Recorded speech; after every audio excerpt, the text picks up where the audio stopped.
Papakain ako ng aking mga alagang sisiw. Yan. Yung mga bread natin puhon. Iskunin.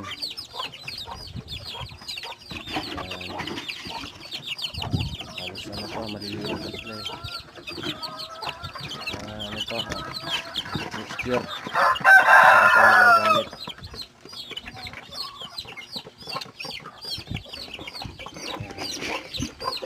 Yung dalawa, mag-ano pa na yan. 1 month, 1.5 month old.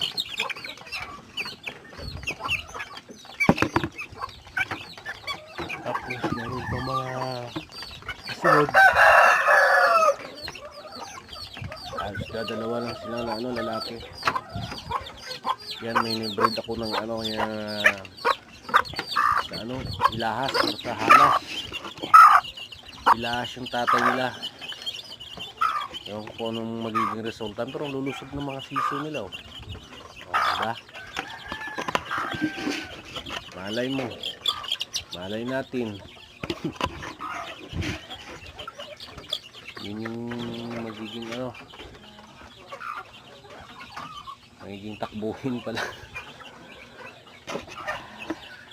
Sabi nila tatakbo daw pagka nasugatan. Posible siguro ah.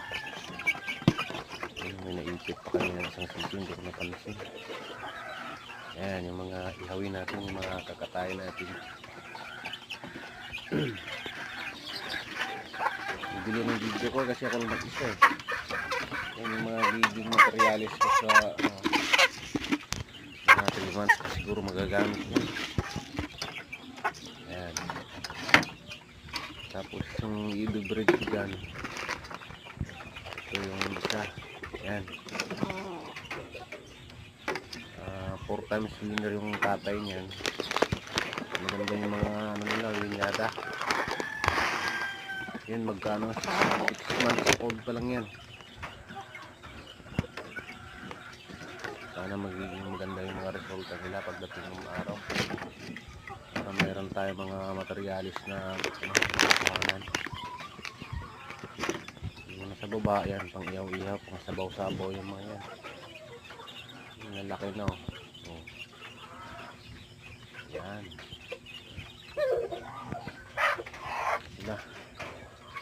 Pag gusto natin magsabaw, meron tayong ano. Yung paligid ko pala dito yung manukan ko yung ano, pamuwilan.